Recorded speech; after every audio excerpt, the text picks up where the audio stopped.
All right, I was told that I should probably start some kind of podcast, and I groan internally because it's ironic.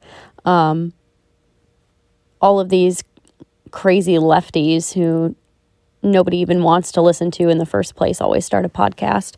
And so it seems like I'm no better than them in doing this, but perhaps there's something I can add to the discussion that people aren't talking about. I've noticed that there is an annoying false bifurcation that has taken place in our current political discourse. And I'd like to dispel the myth that just because one side is pro this, the other side must be anti that. And I'd also like to dispel the myth that simply saying that X is possible does not mean that Y is impossible, which is something that I try to talk to lefties about a lot, but they don't seem to want to understand. And quite frankly, I don't think that they want or are capable of a good faith discussion. I always invite people to talk to me civilly. I'm very much pro free speech in that I would love to hear what you sincerely think and to listen with respectful attention to try to hear where you're coming from, maybe offer some insight from my perspective as well, because you can't have a functioning republic if the two sides don't talk to one another. And I don't think it's good that we're in a place as a country where the political spectrum right now is so divided that it feels like a scorched earth, winner takes all environment. The political field, it used to be, thinking back to our founding, how they would just debate over things like having a national banking system. And both sides could agree that the Constitution was the correct form of government and that we all had these God-given inalienable rights and that we all had a common foundation of language, history, religion, land, culture, etc., and the commonly held experience of the American Revolution. And people aren't united through the bonds of war. So they agreed on basically everything, but of course you had the two sides. You could say, oh, the Federalists or the Anti-Federalists, or perhaps the Federalists versus the Democratic Republicans. But for the most part, they agreed. They just differed on a few issues, and those issues were not of a fundamental importance that, depending on the way that the country swung on that one issue, would determine national survival or not. We are now at a point where the issues we're debating on either sides of the political aisle are of national survival. From what I see, and I can always more deeply explain this, but the policies that the modern left, the mainstream left, is pushing for would quite literally destroy the United States of America if they were allowed to come to fruition. I think that for a long time, people have not been honest about what makes a nation work. I think that for a long time, the right has allowed themselves to be duped by the left into agreeing with their premises. So, for example, universal acceptance of free speech as a categorically good thing. Well, the founding fathers would say, obviously, there must be limits on speech, that not all speech is free, that you can't threaten someone's life. You can't threaten to do violence or harm to somebody. You cannot knowingly lie to ruin someone's reputation. They had blasphemy laws. You were not allowed to blaspheme, to say anything to insult the Lord.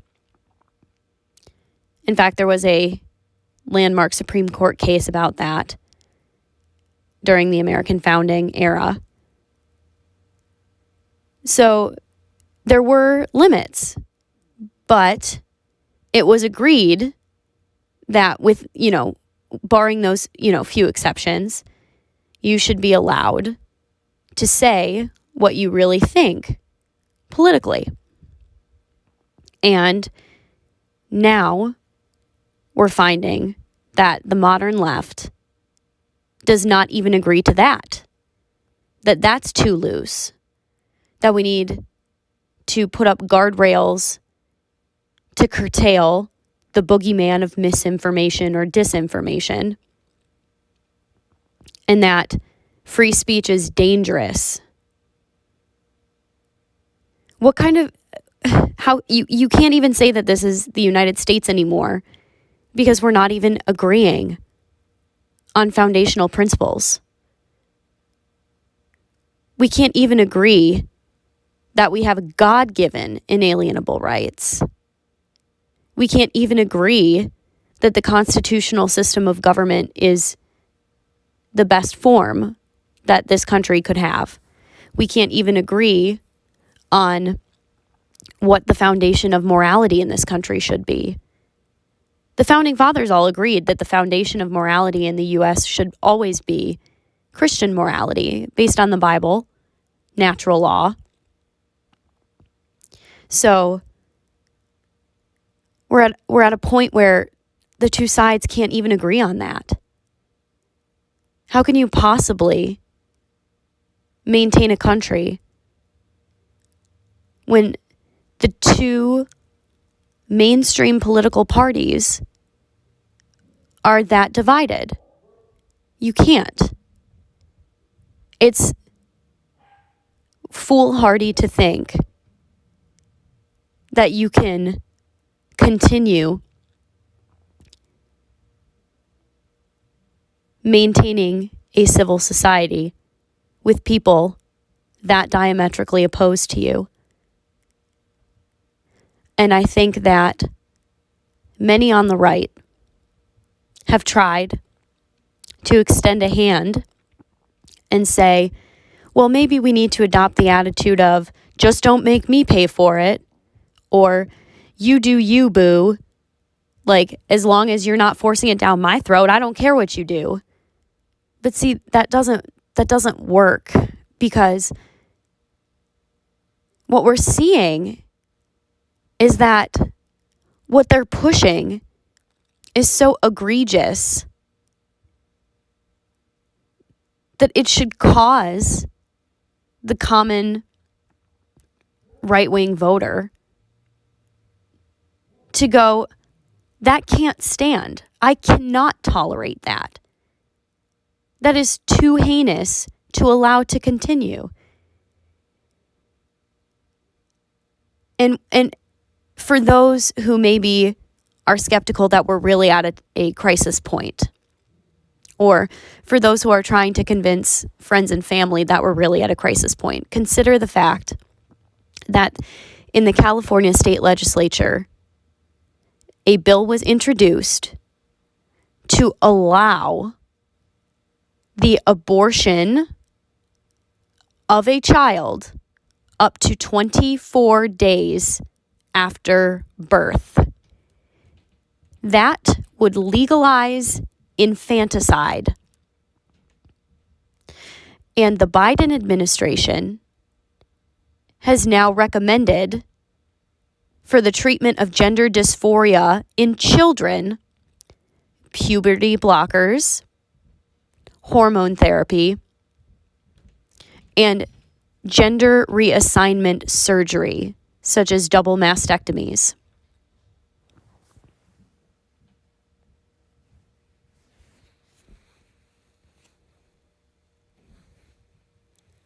Now, I don't know about you, but I don't believe you can reason your way out of that kind of a scenario. I don't think these are people you can reason with. when they're calling for that extreme of actions to be legalized. And that's why when you approach leftists, they often come across as completely unhinged and they can't follow trains of logic. I've noticed this. Really, I really sincerely have tried to talk to people who are on the left and try to take them through the typical, logical syllogisms of if A then B, if B then C, therefore if A then C. They can't do it.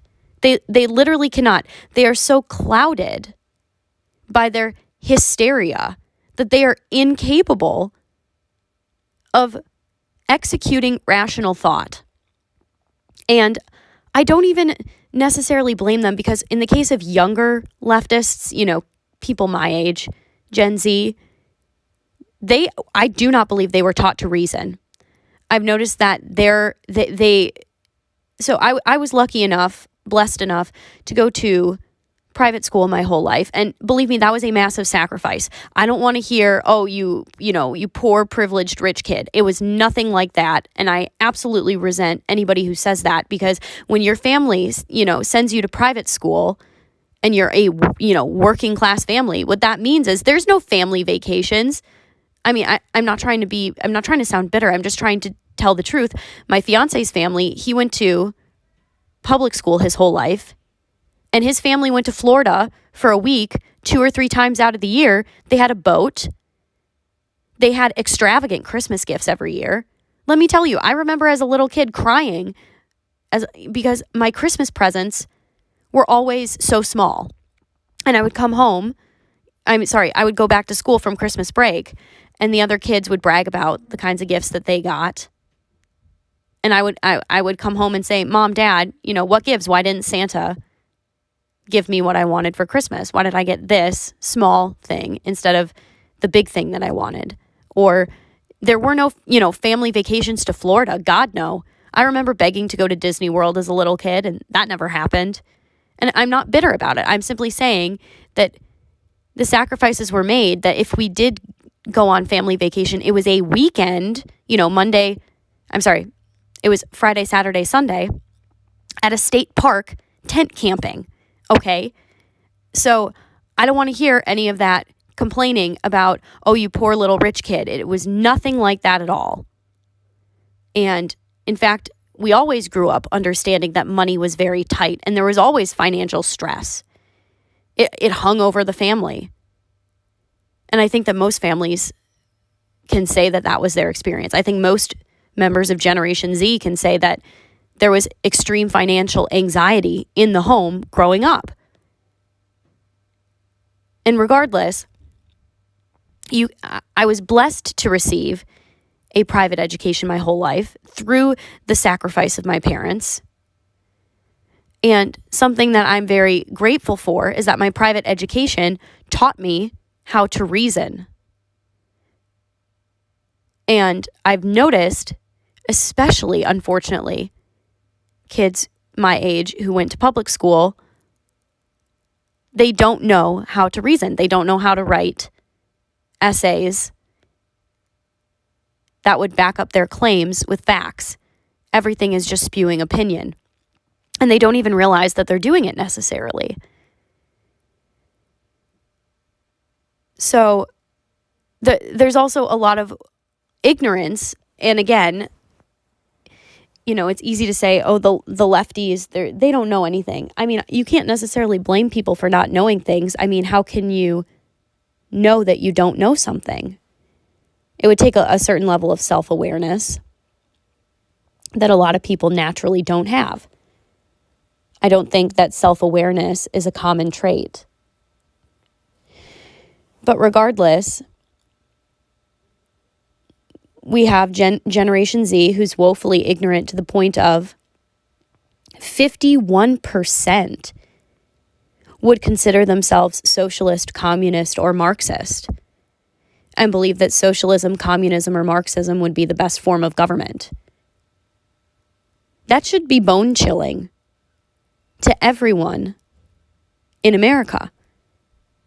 The youngest generation, the generation that is just now coming of age, The generation that has been strapped with paying for a generation larger than ours as Social Security and Medicare does not believe in the United States of America as the constitutional republic that it is. They sincerely want to see it become socialist, communist, or Marxist.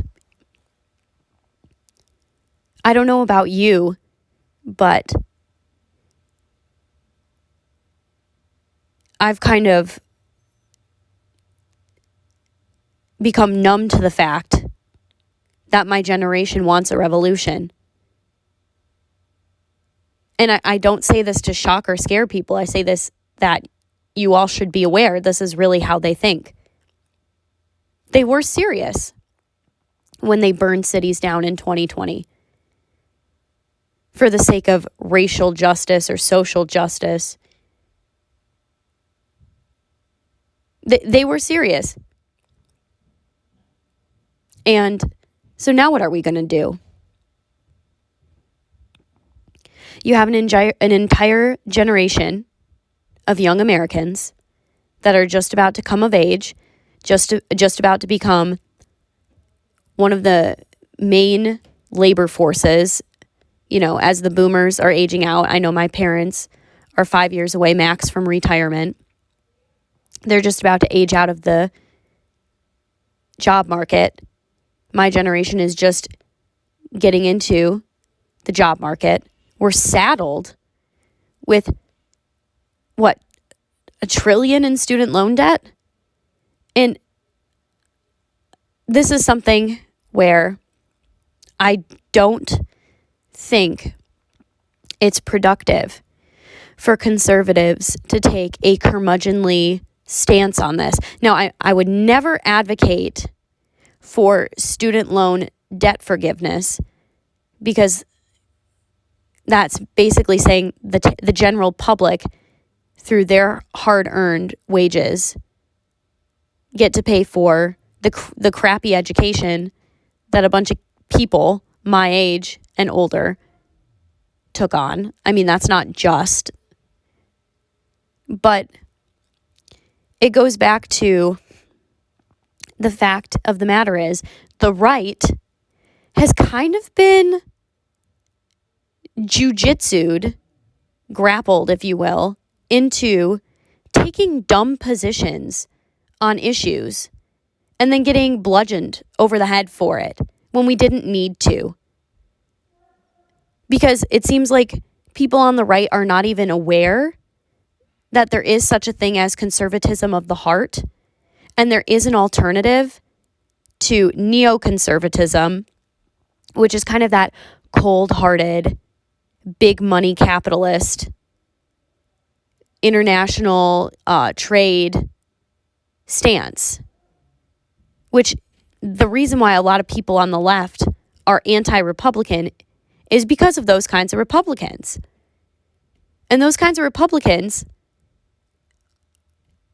hate the Trump base because Trump supporters, for better or for worse, had traditionally been your average workers, like truck drivers, auto workers, wait staff at the Coney Island. I mean, I remember working for the Trump campaign, and we were standing at Gratiot and 696 right before the 2020 general election. We were just standing around waving flags and signs. It was a big group of us. And there's a Coney Island on the corner there. If you're from the Detroit area, you know this. And as the wait staff was leaving for their, morning shift, because it was sometime in the afternoon. It was like probably about 3:00. As the wait staff, probably who had worked all morning, was leaving, they were going, yeah, thumbs up, and cheering and honking and waving as they left the restaurant.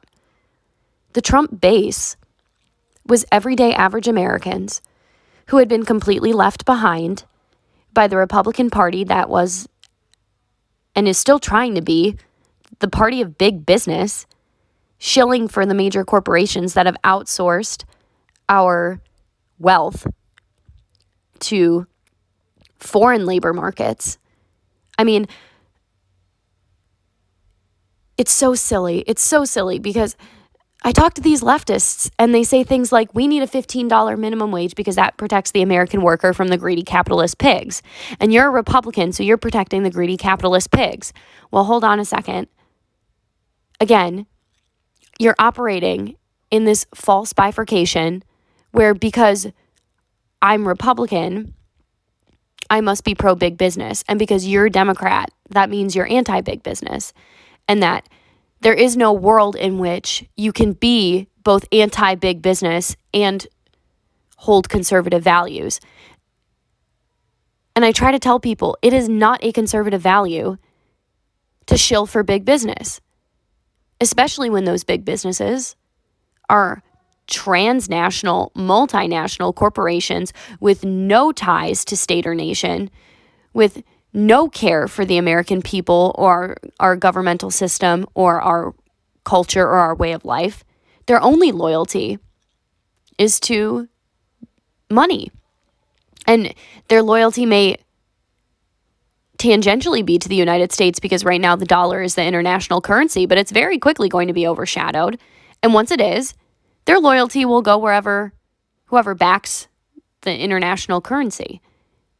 They have no qualms about using child labor, slave labor in these horrendous sweatshops with suicide nets outside. So, workers who try to jump to their deaths are caught and then forced back into the factory. They don't have a care in the world about the environmental cost of the pollution that they're expelling. And it's easy for lefties to laugh when Trump says, we want clean water and we want clean air, but India and China are the major producers of pollution. And where do you think it goes? The Coriolis effect, the pollution drifts across the Pacific and hits the United States. And so you think, oh, the U.S. has a pollution problem, when really it's not us. But these major corporations are allowed to do this overseas. And having a $15 minimum wage is not going to solve the problem because these corporations will then just use technology to replace the expensive American labor force. So in Canada, for example, I forget what business it was, but they just replaced having a in-person $15 an hour cashier, with a computer monitor where a foreign worker who lives in Honduras and their, national wage is $3.25 an hour. It's a Honduran worker who Skypes in. Major corporations automate to get around laws that are supposed to, in theory, protect the American worker. So, no, you can't just say, I'm a Democrat, therefore I believe in a $15 minimum wage. I'm a Republican, therefore I'm big business. Both of those are terrible ideas, and neither of them are going to solve the underlying problem. And you've got to ask yourself, well, if these are such bad ideas, then why are those the ideas that the mainstream parties are pushing?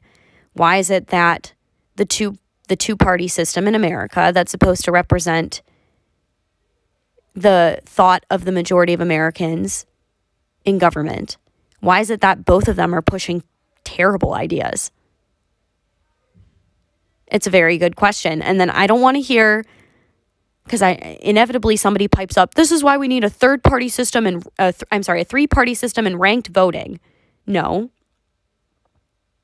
No, in fact, the founding fathers were worried about a two-party system to begin with, let alone a three-party system. I mean, then you end up like France, where they always get screwed over with a candidate that the majority of the French did not want to begin with. I mean, at least in a two-party system, The worst is when it's 51% to 49%.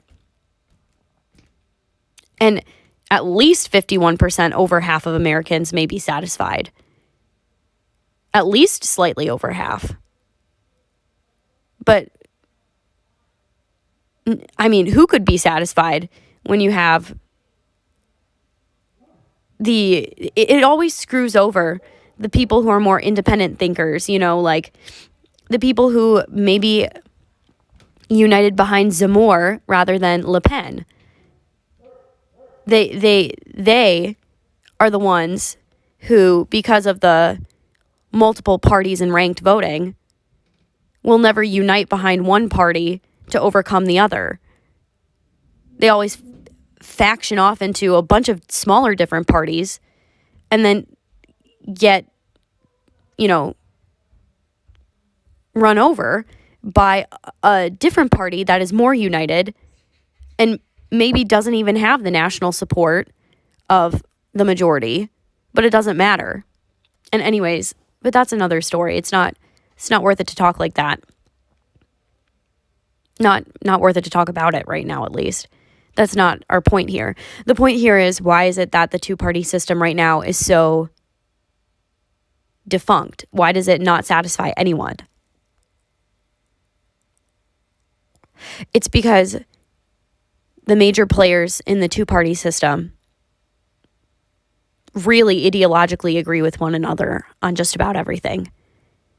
And that is that they need to play the game of farcical opposition to get votes so they can get into positions of power, and they can cut deals for themselves and their buddies and basically launder taxpayer money to their interests, their special interests, either the people who are funding their election campaigns to give them positions of power, or to their own personal businesses, right? Like, it's no wonder that, for example, and I'm not going to name names, but I'm talking even just locally, right? In Macomb and St. Clair counties, you would not believe the level of political corruption down to the local level. We're talking at the city level. The wealthiest business owner in the local township or city runs for office, gets on the city council, maybe becomes the mayor, and with that political power, uses it to funnel federal government grant dollars to his or her personal business, or to funnel it to his or her buddies, or to dole out contracts to his or her business or his or her buddy's business. It's just a big money laundering scheme. These people are quite literally operating like the mafia. And they use the American taxpayer as the piggy bank to fund theirs and their friends' businesses. It is sick. It is not fair. It is the reason why everyday Americans feel so screwed over. It's the reason why when I go door to door and I talk to everyday voters, they now feel like they're ready for a revolution. In 2020, at least, it was the raging leftists who were burning down Minneapolis and Portland and Seattle and creating the CHOP or CHAZ or whatever it was and saying, we declare independence. Now it's everyday average Americans, small business owners, moms and dads, grandparents, people without college degrees. It's not blue check marks on Twitter who are saying we want another 1776.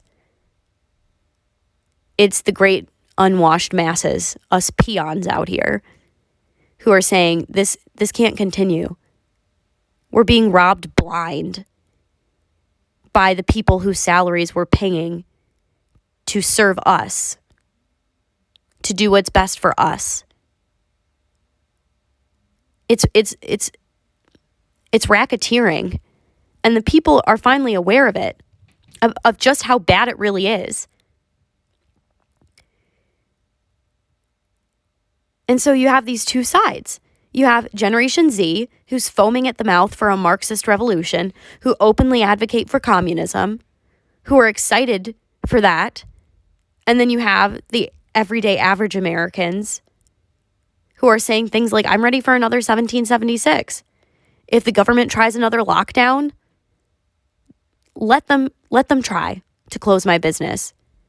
They'll see what happens at the end of the barrel of my gun. This is how people talk. This is not an exaggeration. And it is so funny to me that the people who say that what I'm telling you is not true, those people are part and parcel with the professional political class that has been running our government for the last, 30 years at least? So this is a wake-up call for them more than it is anybody else. I don't think I need to tell the average American worker that this is what's going on, that this is the general sentiment. I don't think I need to tell people that. I don't think I need to tell us that. It's not us who need waking up. I think we are woken up. I think for the most part we are awake. It's our elite political established class that needs to wake up, because they have robbed us blind for so long, and they're going to try to continue to do so. And they're not taking it seriously when the left and Gen Z screams for communism and everybody else screams for 1776. They're not taking it seriously. And for those of you who are listening, who are shilling for the established order, the current ruling regime, the fake opposition between the neo-libs and the neocons, I'd like to say, we know you're getting paid to do it.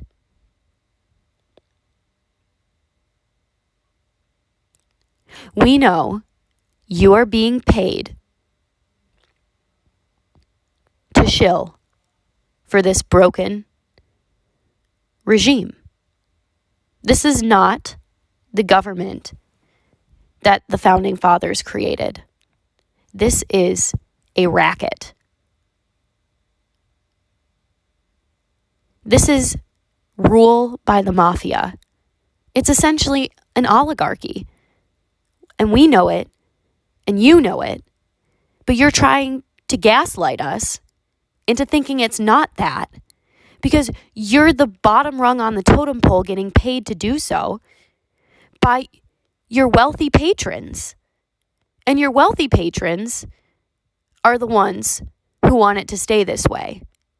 But I'm here to tell you, it's not going to stay this way. Most of you wealthy patrons, I don't know, probably none of them are listening, to be honest. The bottom rung on the totem pole, the ones who are being paid by the uber wealthy mafioso class running our government, they listen and they just troll. But they're screaming into the void because they just shout unto themselves into their own echo chambers. We're not listening and we don't care what you think. But to those at the top, who I know are not listening, but maybe it'll reach their ears at some point, there will, inevitably, if we continue down this road, be some form of revolution. It is either, and this is my prediction, because I've read history, I've read about the American Revolution, the Civil War, the French Revolution, the Bolshevik Revolution. I know how things go. Oh, let's not forget the fall of Rome and Julius Caesar. I know how it goes. And make no mistake, something is going to happen. This is going to end in violent cataclysm, whether you like it or not. And it is either going to end up with Gen Z getting the communist state that it wants, or it's going to end with the Patriots declaring 1776, which inevitably is going to be more of a civil war. And it's not going to be pretty. And nobody that is a patriot wants that. We don't want it to come to that point. We just want it to be left alone. But you couldn't leave us alone. The temptation to enrich yourselves off of us by laundering our hard-earned wages via taxes to your cartel, that temptation was too strong for you to resist. So now, you may be currently in power, but unless we get a peaceful change in leadership through the normal political process, unless you start letting we the people get something good out of our government, because right now we get nothing. And we know it. We know we're getting screwed. Unless you finally let us get something good out of our government, which is supposed to serve us.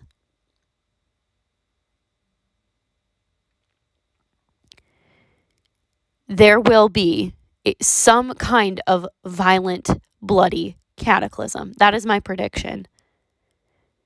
And the saddest part of it all is that you wealthy oligarchs would rather we end up communist than have a 1776 style revolution.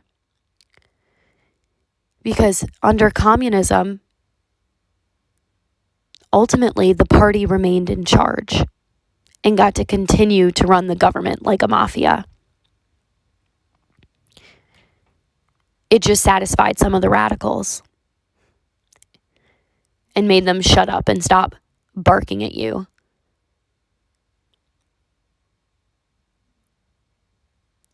It's a very dark place that we're in.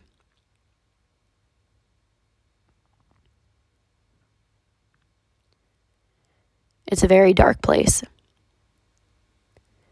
Sometimes it's difficult to keep up hope, keep up morale, that there could be a peaceful revolution, that we could actually get legitimate political gains, start gaining ground again for the American people, start reversing the course, undo the bad work of our mobsters, our gangsters who run this country. Nothing is outside of possibility, outside the realm of possibility, rather, because, ultimately God is in control, and perhaps he'll work a miracle.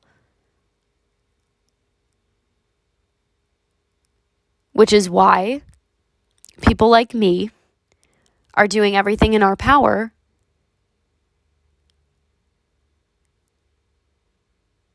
to win so that we can stop the course of history that we're currently on, so that we can reverse course, go back to something good, make America great again. Because I don't want my future husband to die in a bloody revolution. I don't want my property to be seized, to be forced onto a commune, and to see my kids shipped off to the gulag for re-education.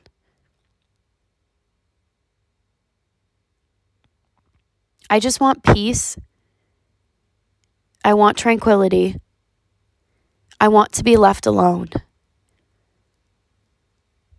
But with this thug government that we live under, we've gotten to the point where we are barred from doing that which is good, and we are forced to do what is evil by law. And that is unsustainable.